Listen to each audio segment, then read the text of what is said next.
Welcome to the Funding Blueprint, the podcast where we help founders unlock the strategies and insights they need to fund, grow, and scale their startups with confidence. I'm your host, Cece Nahaman, and today we're joined by Ashley Kent, founder and CEO of ClearStart, a marketing strategy firm laser-focused on helping early-stage healthcare and software-as-a-service startups build modern, repeatable go-to-market engines that drive real revenue. With over a decade of experience working across every stage of the funnel, Ashley knows what it takes to go beyond surface-level marketing and create systems that truly support growth. In this episode, we'll dive into how founders can survive their first year of startup marketing and the biggest mistakes to avoid. We'll talk about why most startups don't actually have a marketing problem, but rather a prioritization problem. Plus, Ashley will share how to build marketing systems that fuel sales, not just create pretty collateral, and what founders should hire for and when as they scale their marketing teams. Let's get into it. Ashley, welcome to the show. Thank you so much for having me.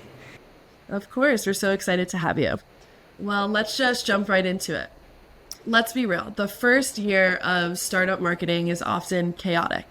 You're trying to do everything with almost nothing, limited resources, and tons of uncertainty, and it's easy to fall into a reactive cycle. So my question is, Ashley, from your experience, what are some of the most common mistakes founders make during this critical period, and what practical steps can they take to avoid burning time and money? So that first year for a startup is such a critical time. And interestingly enough, I'm going to even back out of marketing to start from that perspective too, because honestly, a lot of founders, they're probably not even thinking about marketing when they are launching their company. They are trying to stand it up. They're trying to get their, very first hires that they're bringing on. If they're having to do product development, they're bringing on their engineers. Maybe they're thinking about sales, but they're probably doing more founder-led sales, and marketing is really just kind of something that's put on the back burner. Now they may go hire someone on Upwork to get a logo and, have some fonts and maybe some colors that they can stick to. But marketing really isn't the first thing that comes to mind. And so when I started my company, that was one of those things I wanted to flip the script on, because it's one of those things people think that after I hit the Series A, that's when I invest in scalable marketing systems and can expand and grow from there. However, when you are launching your company, if you can bring the right kind of marketer in with you from the offset, you have a partner who's going to be helping you really evaluate how you are taking your product or service to market. Marketers have a way of being able to look at all of the different channels in which you're able to go after target ICPs. They really force you to really think hard about your ICPs and get really detail oriented in who they are. And give you that ammo to be able to test, to even validate if you're going after the right audiences and the right channels. And so if someone does decide to invest in marketing, typically what I see in that first year, they're going to maybe get a brand, and it's probably a pretty shitty one, and then, which is not going to give them the credibility they need. And then also they probably go and hire a junior level marketer who is super hungry, which I love. I was that person, so I've actually been in those shoes, but they lack the strategy. They do not understand business. They do not understand what you're trying to go after, so they're going to be a yes man. So when you come to them with that idea of, hey, I saw this, multi-billion dollar, public company that's doing XYZ marketing tactic, let's try that. They're going to say sure and go run in that direction. However, it's going to be the wrong direction 9 times out of 10. So it's just going to be it's going to be a lot of activity that you're going to see, but not a lot of momentum. So you really need someone on those early stages who's a builder with you that's helping you kind of build out what that roadmap looks like. Bring on the hungry junior person a little bit more down the road once you've figured some things out. Yeah, definitely. And that actually leads kind of into something you said to me earlier, that most startups don't actually have a marketing problem, but rather a prioritization problem. And I thought that was a really sharp insight. So can you unpack that a little bit for the audience, and how can founders identify if their challenge is truly about marketing execution or simply about focusing on the right priorities? I'd say, I'm trying to think which one to start with. So I kind of talked about this, but one, make sure you have the right marketer in the seat. Yeah. Because, so even as you're prioritizing your people and the type of people that you're hiring, there's a few different directions that I see people go here. If you do decide to invest in the senior marketer, I see way too many people hire people that have worked in big brand names. They have the big logo that comes with it, but they are not a builder. So even if you hire that senior person, if they're not a builder, they're not scrappy, they're not feeling comfortable with being able to touch every single part of the funnel and know every single part of the funnel and own it, not the right person. If you hire that junior person, they're going to be super scrappy and they're going to execute like crazy, but probably on the wrong thing. So from a prioritization perspective on a people side, find that builder and that architect who's going to work with you, that's going to challenge a lot of your assumptions and what you're going to do and help you validate those. When it comes to actual marketing activities and tactics, the problem with marketing is that what we see externally is top of funnel, demand gen, the pretty things. So we see amazing brands, we see, influencer marketing, we see ads. God, the amount of companies that are like, let's throw some money behind ads to validate if this is our right ICP. Gives me heartburn to hear that. You are literally lighting money on fire if you're going down that direction. So when you're thinking through strategic marketing, it's working through the unsexy stuff of really being ruthless about identifying who those target ICPs are. It's probably not going to be these big flashy honestly, I don't even know that I've ever done a campaign. A lot of it is fixing problems, looking at your pipeline and really mapping that out and understanding how are we actually getting in front of people, how are we converting them, what is sales doing to be able to move them along in the pipeline, is marketing supporting all those activities, and then on the product side, what are we doing once they get in there to actually retain them and then turn them into loyal customers. And so I'd say if you can start with your funnel and start to identify those different areas that are broken, you're going to have a much easier time, because most people are going to start at the top of the funnel and they're going to be like, we need to post on LinkedIn, we need to send an email out here. But if you have 4 followers on LinkedIn and you have 2 people in your newsletter list, what's the point? It's just a bunch of wasted effort. So making sure that you're actually building everything in the right order, and it just becomes something that layers on top of each other. And then also deciding when to pivot and to get off of something. So if you were dead set on, posting to LinkedIn, and you've been doing that for months and you get 1 or 2 likes, no engagement, and it's something that's taking up 20 hours of your week, just pulling together that content, I'd probably say punt it and think about looking somewhere else. If you're a single person marketing team, your time is super valuable. So start to find those areas that you're getting those wins. Yeah, definitely. You mentioned pretty things. So I was just wondering if you could elaborate a little bit on what those pretty things are and what it means to build a marketing system that's also supporting sales rather than just creating those pretty things, and what those pretty things are. I can't tell you how many times I have come into a company, and before they've even let us start to go down our typical process, we spend a month really getting to know every in and out of the business. Marketing is a factor of that, but their revenue model, go-to-market, everything they're doing in sales, product, all of that. But when they start with us, the first thing they're like, we need a one-pager, we need a deck, we need to start posting on social. Those are the number one things that everyone says. They all say they need collateral. However, let's actually look at what you are doing in your sales activities. What are the steps that you're taking? What are the follow-ups that you're doing? How many touch points are we having? What is the content that we're actually sending out there? And I'm going to tell you, this pretty little one-pager that we're going to create for you is probably not going to be the thing that is going to expedite the pipeline within there. There's probably some other tweaks that are a little less pretty that we could do that are going to make a whole lot greater of an impact. One-pagers, collaterals, decks, social graphics that no one looks at anymore because no one does graphics. Everyone likes ugly things now. And then also the thing that can end up taking over everyone's time and energy would be a rebrand or doing a new website.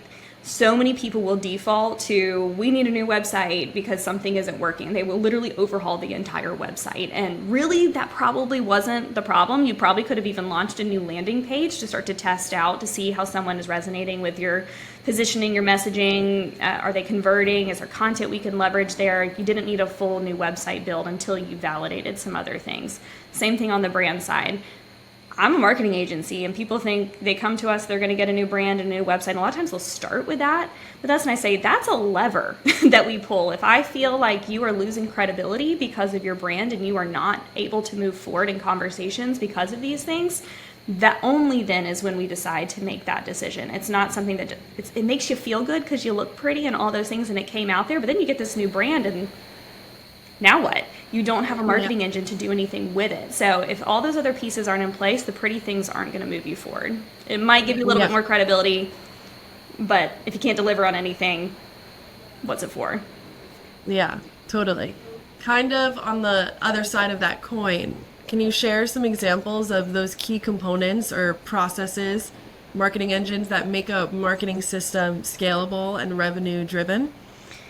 Yeah, a lot of our companies that we come into have been through founder-led. They've gotten to where they are through founder-led sales. They have been scrappy. They have been, trying out so many different ICPs. They have been, leveraging every single person in their Rolodex that they possibly could to start to get a warm introduction. It's been heavily referral based to get to where they've gotten. It has not been something where they are actually driving in inbound leads, or maybe they've tested some cold email, probably sucked because they weren't doing it right. But really there's no sort of marketing there. So whenever I'm coming into a company, I'm going to map out your entire current funnel that you have.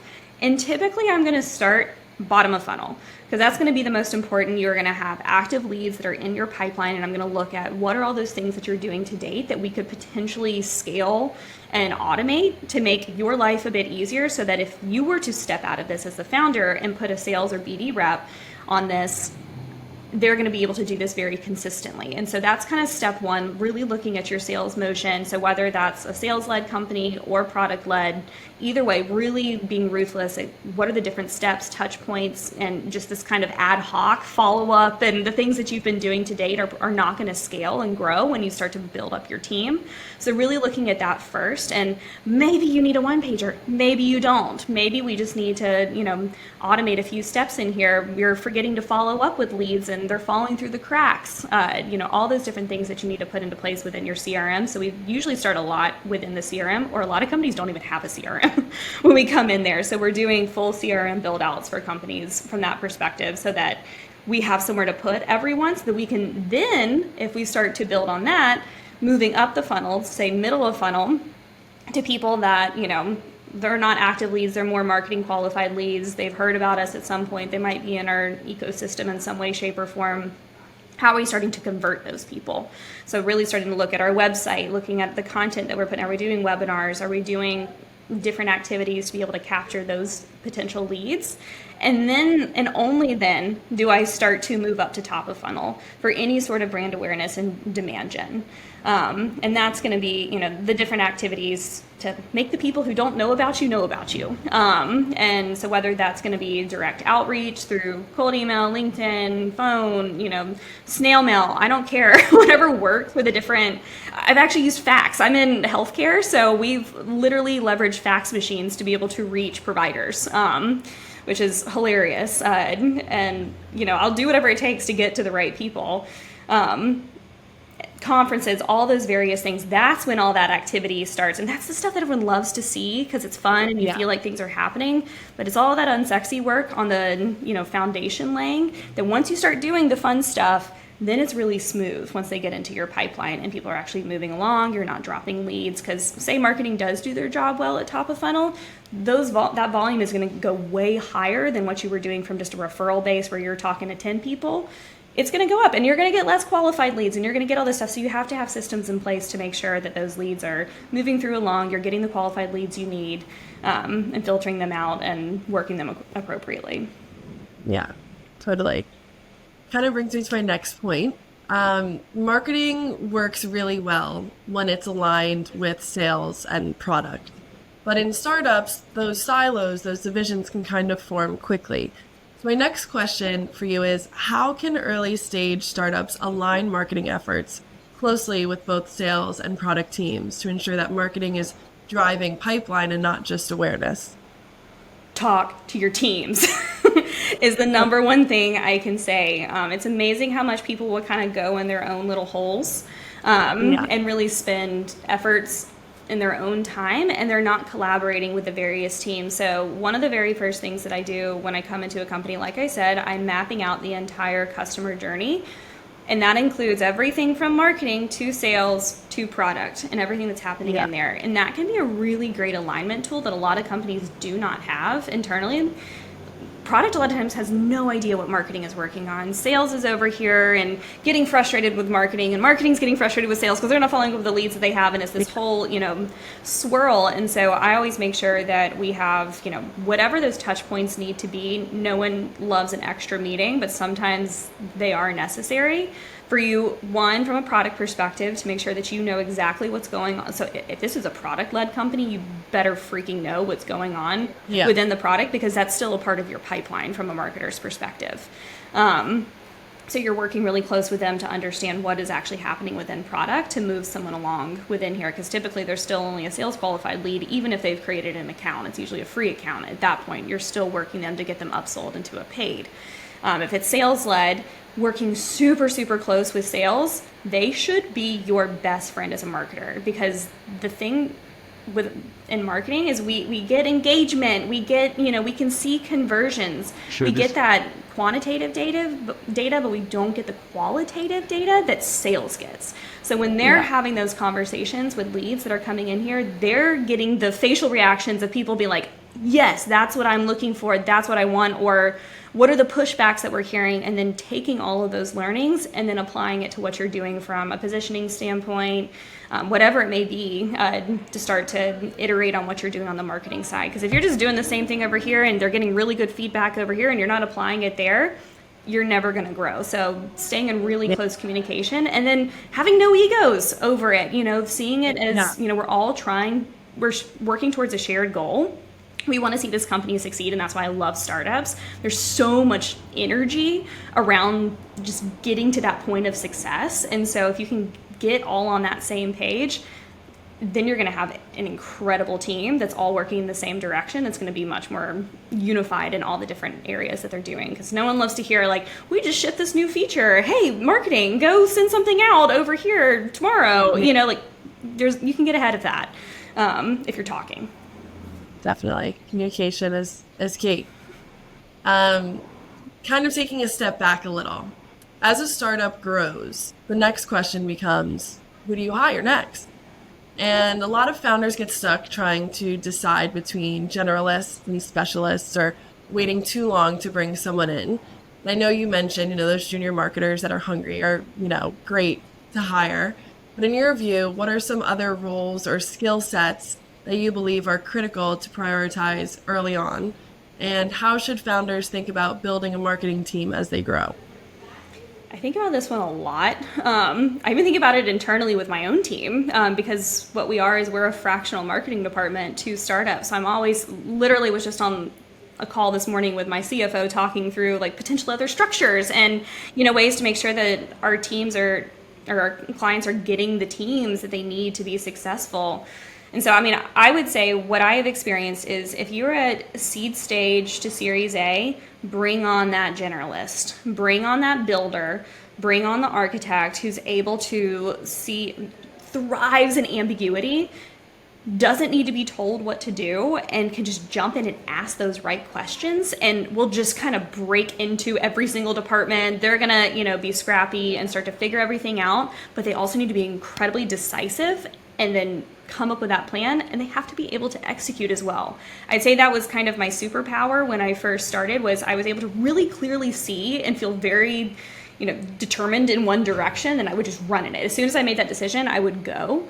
It may not have been the right one, but I would validate that and then pivot and move on. But I'd say hire that person, and it just needs to be one person, and then you can probably use some contractors here and there for some, graphic design work. Just because, especially if that person doesn't have that skill set, that's something I would maybe outsource. But as your team grows and you start to build up that marketing engine, then and only then will you don't want your most senior brain, sending out an email newsletter and writing blogs and doing kind of the day-to-day, that's when I like to bring on that more junior person who can be given that direction and run in it. And take those things off of your plate. I actually did that myself in kind of my team. Like, it was first just me. I was a freelancer, and then I hired a more junior person. We were both generalists, and we were able to be across a bunch of different functions. Still didn't believe in bringing in specialists at that point. When you start to bring in specialists is when you start to see areas that are working, and you need to really refine and elevate those different areas, and you need more concentrated focus on it. So for instance, if you are an e-com business and you are heavily relying on your email marketing and text messages, whatever it may be, that's going to be going after all of the email, all the automations that are happening here, having someone who's handling your marketing ops is going to be really, really important to have a technical specialist on that. Graphic designers, you can't beat them. I mean, they're incredible at what they do, and so huge asset to have, although a lot of people, they don't need them full time, so that's where a contractor can come into play. The other specialists, I would say, ads. They are a very different person than the generalist marketer. I know when to turn on ads and when it's right for us to actually do that. However, you sure as hell do not want me setting up those ads and monitoring them. You need someone who is obsessed with data, who's going to be working through that and monitoring that really closely, optimizing those. It's just an entirely different skill set that's very different from kind of the more creative sort of building blocks that come with marketing. And then PR too, totally other thing. People really confuse that with being marketing. It's not. It's very different. If you need actual placements and large publications, that is a very relationship driven industry. So you need people with connections. You need people who are actively working those connections to land you opportunities. Your marketing team is working on so many other things when it comes to your funnel that you need to definitely either outsource or have someone who's fully dedicated on PR if that's a big part of your strategy. Yeah, totally. Kind of, I guess, again, zooming out a little bit, you have all your different teams and your different contractors and specialists. How can startup founders cultivate marketing leadership within these teams, especially when, starting out, budgets and headcount can be a little tight? It all starts with that person, that builder. I'd say make sure that the person you are hiring, your first marketing hire, is going to be so critical, because they're going to set the tone and the foundation for all the other team members that are coming on. This person should be very aligned with the mission and the vision of what you are trying to accomplish with your company, because the founder should not be managing all these teams, and it happens so often. So if you can find that builder from the offset, then you're going to be able to offload that management to that person who's going to be able to manage the various teams throughout that. But yeah, I mean, it can become a lot, having to manage contractors here, full-time people here. Project management tools are your best friend. We have used Asana in the past. We use Monday now to be able to stay on track of everything we do. I mean, we have 25 clients, and so all of our clients are in there. We have our own boards internally for what we use, so that's really the only way. And then also, Slack it's probably the best way for me to stay organized. It's our number one way that we communicate with clients, and then just teams in general. That's such a great way to pull everyone together in a unified space and have documents there. Definitely. Let's wrap with something every founder wrestles with, and that's speed. In startup marketing, moving fast is a superpower, but so is knowing what to move fast on. So my next question is, what advice do you have for founders on making faster, data-driven marketing decisions without getting stuck in that analysis paralysis or having those costly mistakes? This is such a good question. So I had a founder I worked with. He, very much like me, suffers with recency bias. So he would hear something and then he'd be like, and it made total sense in his brain, and he'd be like, this is the new direction that we're going. We're all going to run in this direction. It was critical for him to have people on his team to be able to push back if it was not the right direction, and to help guide those founders, because founders are that visionary. They're going to want to, go. There's kind of always this underlying buzz of like energy because they're trying to move as quickly as possible. And if you don't have a strong person in the seat who can push back, you will run in 5,000 different directions, and they will run you ragged because they are going to sound convicted. They are the CEO. They clearly know what they're talking about. No, they're thinking about 5,000 things at once, and they're going to come across really convincing. So you have to be able to know, what are we trying to accomplish as a company? You need to align on that as a company, and that is your cornerstone to everything, so that you can use that and say, does this thing that this person is, suggesting we do, make sense for us to run in that direction, or do we push back? And then to the question of, how much do we need to go into the data to validate whether this is going to work for us or not? I'd say the times that we've spent using data to decide to go into a direction have never been super, use enough, get a good enough sense so that you kind of have that gut feeling that we're headed in the right direction, but go test it out. And like I said, test, so track if something's actually working. What happens too often is that people will go in a direction and they just stay in that direction, and they're not tracking to see if it's actually successful or not. They're like, yes, we checked that box, we said we're going to do this, and we're doing it. But if you are actually tracking it, seeing if it's successful, like I said, if you're posting on LinkedIn and 3 times a week and no one's engaging, but you did it, you checked that box, that's not helping anyone. So making sure that you then use the data to start to iterate what you're working on, bail, pivot. You're not going to get it right every single time. I mean, you're not going to get it right 90, 50% of the time. We're humans at the end of the day. And even if you use data on the front end, it's about how you pivot and making sure that you're aligning it to the company goals with those pivots that are going to matter. Definitely. Well, unfortunately, that is a wrap on this episode of The Funding Blueprint. Huge thank you to you, Ashley, for sharing such sharp and practical insights on navigating the challenging first year of startup marketing. From surviving those early pitfalls to distinguishing between marketing problems and prioritization problems, Ashley gave us a clear roadmap for founders who want to build systems that actually drive revenue, not just create noise. Whether you're trying to align marketing with sales and product, figure out the right people to hire, or become a stronger marketing leader yourself, Ashley's advice is a solid reminder that smart planning and decisive action are key to scaling successfully. If this episode sparked ideas or inspiration, be sure to check out Ashley's work at ClearStart. And don't forget to subscribe, leave a review, and share this episode with any founder who's ready to level up their marketing game. Thank you so much again, Ashley. Thank you all for listening, and we'll catch you next time on The Funding Blueprint. Thank you so much.